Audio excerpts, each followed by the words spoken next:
안녕하세요. 행복씨앗입니다. 오늘도 시장을 정리하면서 하루를 마무리하는 시간을 가져볼까 합니다.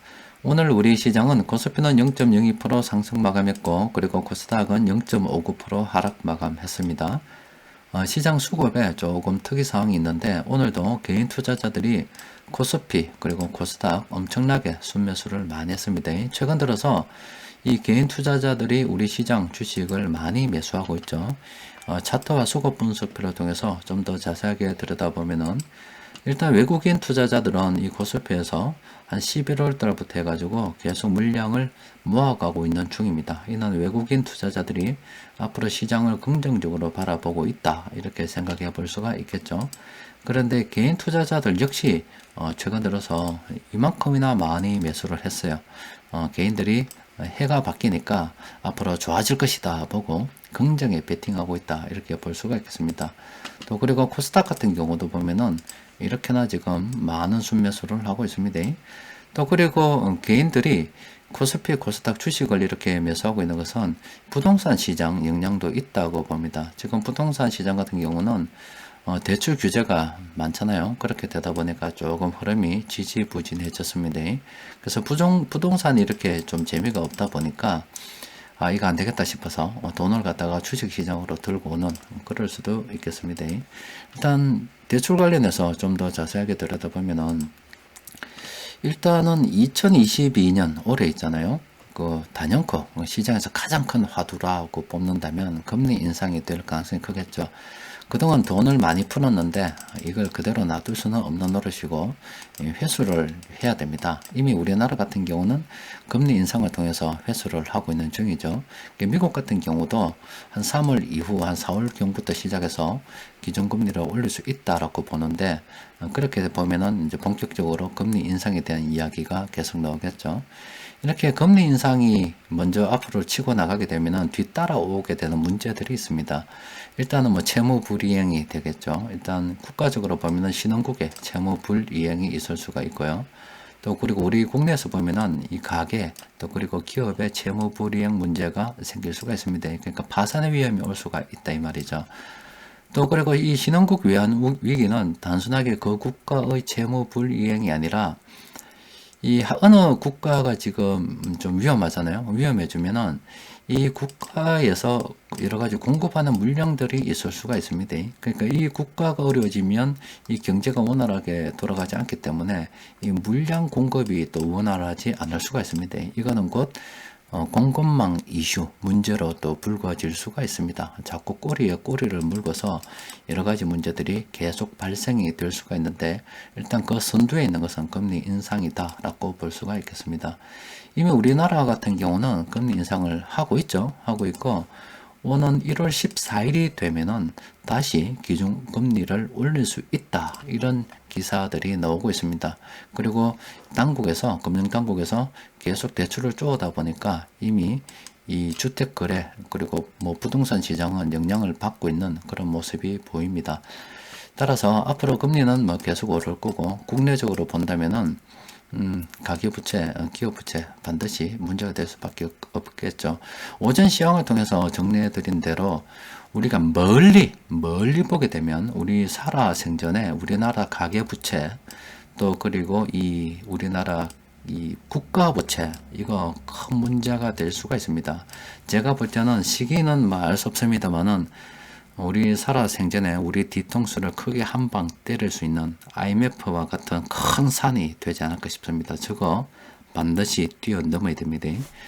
요거는 멀리 우리가 넘어야 될 큰 위험이고, 가까이에는 이 가계부채, 기업부채인데, 이와 관련해서 특히 우리 같은 경우는 이 기업부채 문제가 좀 되겠죠. 따라서 여러분들 이 주식 투자를 하시는 데 있어서 가능하면은 이 현금 물음표 꼭 챙겨 봐야 됩니다. 그리고 현금 흐름표를 꼭 챙겨본다 손 치더라도 오스템 임플란트 보십시오. 현금 흐름이 굉장히 양호한 기업이잖아요. 그럼에도 불구하고 회사 내부에서 우리가 미처 인지할 수 없는 그런 사정으로 인해 가지고 큰 위험에 처할 수도 있습니다. 따라서 분산 투자 꼭 해야 되겠죠. 또 그리고 여러분들 보유하고 있는 종목들 중에서 아마 가치투자연구원에 오래 계셨던 분들께서는 소위 말하는 잡주, 이런 잡주들은 보유하고 있지 않으실 건데, 그래도 혹시나 싶어서 말씀드리는 건데, 이 잡주들 보유하고 있다 그러면은 이거 굉장히 조심해야 됩니다. 이 사람이 어떻게 궁지에 몰리게 되면은 평상시에 하지 않던 그런 생각들도 할 수가 있습니다. 그러니까 이 잡주의 대주주가 이건 못 살겠다 해서 작전 세력들하고 결탁을 해가지고 허위 공시를 내고 또 횡령해서 배임도 해가지고 회사 돈을 땡가 먹일 수도 있습니다. 그 가운데 유상증자도 있을 수도 있죠. 탈탈 털어서 먹는 겁니다. 또 그리고 뭐 작전 세력들이 뭐 회사 가지고 장난을 많이 칠 수도 있겠죠. 따라서 시가총액이 적은 종목들, 이른바 소위 잡주들 보유하고 있다. 그러면 어느 순간에 다가올지 모르기 때문에 가능하면은 그런 종목들은 끊고 가십시오. 가능하면은 뭐 손해보고 팔으라 하고 이야기하기는 좀 그렇습니다만은 적당하게 좀 손해보더라도 어느 순간 뭐 내가 주가가 급등락하니까 이렇게 등락하니까 조금 어느 정도 내가 손해 감당할 수 있다 손 치면은 그런 종목들은 뭐 정리하고 시작하는 게 좋겠나 싶습니다. 그리고 앞으로는 두 번 다시 잡지는 포트에 편입하지 않는 게 좋겠죠. 일단은 뭐 이런 개별 종목 상장에 대한 이 위험이 있고, 만약 이런 종목들이 많아지잖아요. 많아지게 되면은 또 재수없이 그런 종목들은 공매도에 또 타겟도 될 수가 있다고요. 그럼 시장의 변동성에 또 영향을 미칠 수도 있습니다. 따라서 여러분들 개인적으로는 크게 보면은 이 대출 규제 이거 관련해서 유동성 관리 잘 해야 되고, 주식 시장에서는 주식 비중과 또 이렇게 현금 비중 잘 조절을 해 나가야 되고, 가능하면은 이 포트폴리오에 잡스러운 종목들은 잡아 넣지 않는 게 좋겠습니다. 그리고 이런 것들이 우리가 넘어야 될 산들이고, 조금 멀리 보면은 이 신흥국들 문제도 될 수가 있는 거고, 또 신흥국 위기는 단순하게 그 나라 위기가 아니라 또 글로벌 공급망에 영향을 미칠 수 있는 그런 사건들이 발생이 될 수 있다. 그럼 또 시장의 변동성이 커질 수도 있다. 이런 것들이 우리가 앞으로 넘어야 될 산들이다. 이런 거 알고 지나면은 좀 대응하기가 쉽죠. 그냥 모르고 한 방 팍 맞는 것보다는 그런 일이 있을 수도 있다라고 생각하면은 대비를 해 나가면서 갈 수 있잖아요. 또 그리고 우리 살아생전에 마지막 넘어야 될 산, 바로 가계부채, 국가부채입니다. 가계부채 여러분들이 뭐 내고 싶어서 내는 건 아니죠. 그런데 그런 집을 갖고 싶고 아니면 집을 부동산을 통해서 돈을 좀 더 벌고 싶고, 뭐 부동산 불패 신화를 아직도 믿고 있는 사람들이 엄청 많이 있어요. 그런 사람들이 각각의 돈을 벌고자 하는 이기심들이 모이면 이 가계부채는 계속 걷잡을 수 없이 불어날 수밖에 없습니다. 또 그리고 우리 국가 같은 경우도 내 돈이 아니면 남의 돈이라고 해가지고 사람들이 막 쓰는 경향이 있어요. 정부 보고 돈 내놔라 그러고, 정치인들은 뭐 돈 줄게 라는, 지 돈도 아니면서 돈 줄게 하면 표 찍어줄 것 같아서 많이 줄게 할 수도 있습니다. 그러니까 이 가계부채, 국가부채가 기하급수적으로 늘어나서 우리 정시가 이제 선진정시로 노력하면 결국엔 편입이 되겠죠. 그래 되면은 외환시장도 개방이 되고 모두 개방돼. 여러분들 IMF 기억하시죠? IMF 때 우리나라 어떤 일이 있었습니까? IMF 때 우리나라 국민들이 가졌던 심정은 선진국에 들어갔다는 거였습니다. 우리도 선진국이 됐다는 거였어요. 우리도 선진국이 됐다는 어떤 굉장히 뭐라고 해야 되나 들떠가지고 있었죠. 우리도 선진국 반열에 들었다. 이렇게 들떠가지고 있었는데 한 방 맞아서 박살났죠. 지금 우리나라도 좀 안일하게 대하고 있습니다. 기업들이 열심히 노력해서 돈을 벌고 있고, 뭐 수출이 사상 최대라 이야기하고, 또 우리나라 뭐 한류 문화라고 해서 한국인들 뭐 밖에 나가면 글로벌 위상이 얼마나 많이 높아져 있습니까? 자, 이렇게 사람들이 방심할 때 한 방 더 세게 맞습니다.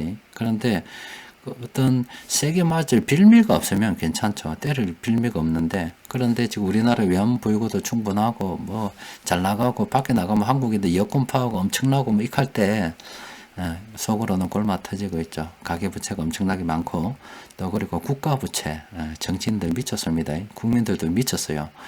지 것도 아니면서 지 마음대로 지금 뭐 빚내가지고 줄라고 한 사람 쎄삐렸습니다. 내일 모레 국가가 망하든가 말든가 오늘 내가 어떻게 한번 해보겠다, 이런 정신머리 썩은 새끼들이 엄청 많아요. 그런데 거의 동조하는 국민들도 엄청 많이 있죠. 그런데 그 결과가 어떤 일이냐? 우리 살아생전에 한번 크게 터질 수가 있다. 지금 아무리 잘 벌어놔도 언젠가 한번 그 산을 넘지 못하면 IMF 때 여러분들 고생하시는 분들 많이 보셨죠. 살아생전에 우리가 그런 일이 닥칠 수도 있다는 경계를 갖고 하면서 살아야 되겠지요. 저는 반드시 온다라고 보고 대비를 하고 있습니다. 이게 넘는 방법에 대해서는 여러분들께 알려드렸죠. 궁금하시면 댓글 알려주세요. 다시 한 번 더 알려드리도록 하겠습니다. 자, 일단 시장 주요 종목들 좀 들여다보면은 다음과 같습니다. 일단 시장 수급은 오늘도 금융투자 쪽에서 엄청나게 많이 팔았어요. 자, 이거는 외국인 투자자들이 선물을 던지고 있다라고 보시면 되겠죠.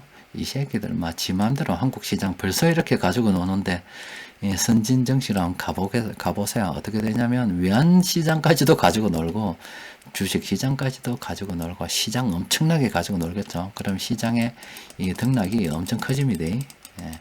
우리 같은 경우는 이거 어느 정도 대비가 돼 있잖아요. 이런 변곡점을 갖다가 우리가 찾을 수 있는 기술이 이미 있어서 우리는 괜찮아요. 그런데 이런 대비가 안 된 국민들은 뭐 끝날 겁니다.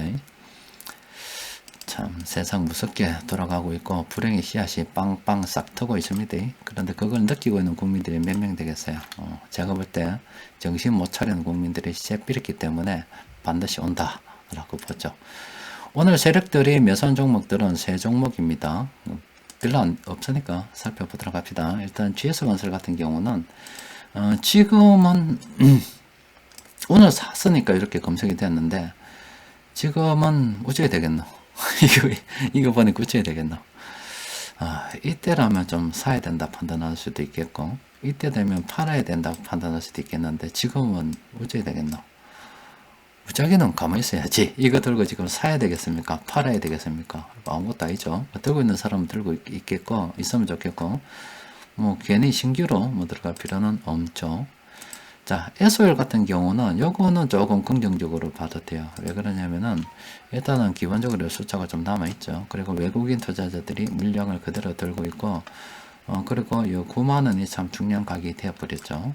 그러면 요거는 9만원 이상 넘어갈 때 내일이라도 가면은 충분히 요거는 단기적으로 한번 접근해 볼 수도 있고 장기적으로도 추가 매수할 수 있는 좋은 타이밍이 될 수도 있죠. SO일은 긍정적으로 검토해 볼 필요가 있겠습니다. 포스코 인터내셔널 이건 어찌해야 되겠노? 이거는 무작위는 가만히 있어야지. 이런 것도 아니잖아. 이런 것도 아니고 지금 이런 거 부근에 이래 있는데 물론 갈 수도 있겠지만 최근에 외국인들이 매수해서 갈 수는 있겠지만은 다른 거 세비렸는데 굳이 이걸 들어갈 이유는 현재는 없죠. 오늘은 세 종목밖에 없습니다. 그리고 변곡점 지표를 통해서 살펴보면은 오늘은 하나 나왔습니다. 멀티 캠퍼스라고 해서 또 나왔다. 이건 또 어찌해야 되겠습니까? 이거 사면 안 되죠. 이런 거 사면 안 됩니다. 이런 거를 우리가 관심을 좀 가져봐야지. 이런 거, 그죠? 지금 이거 우리가 전혀 관심을 가질 필요 없습니다. 오늘은 또 이 종목들 밖에 없어요. 여튼 2022년 이 화두는 단연코 금리 인상이 가장 큰 화두가 될 거고, 또 이로 인해서 벌어지는 일들이 많고 또 우리 주식시장에는 큰 변동성들이 일어날 겁니다.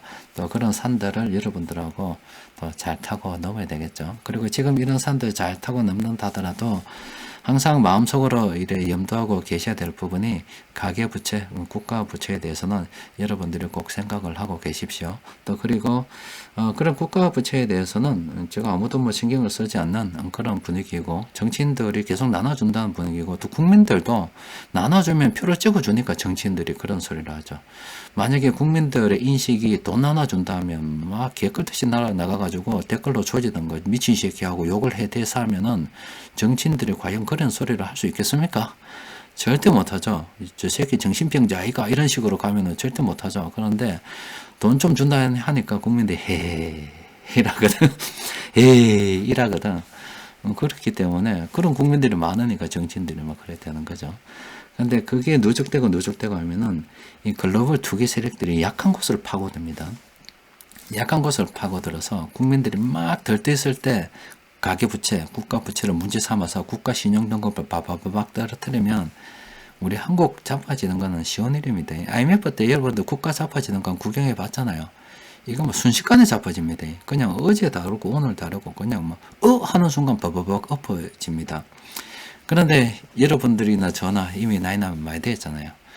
지금 엎어지면 큰일 나요. 한 20대? 한 30대에 아마 좀 엎어지고 이래 두들 맞아도 다시 툴툴 털고 일어날 수 있는 그런 기회도 됩니다만은, 나다 들어가지고 한번 엎어지고 두들 맞으면 이거는 뭐 못 일어납니다. 일어날 수가 없어요. 힘듭니다. 그렇기 때문에 욕심내지 말고요. 또 적당하게 벌면은 또 써가면서 막 그래 사십시오. 뭐 안 그렇겠어요? 자, 오늘은 또 여기까지 정리하고 마치도록 합시다. 이상입니다.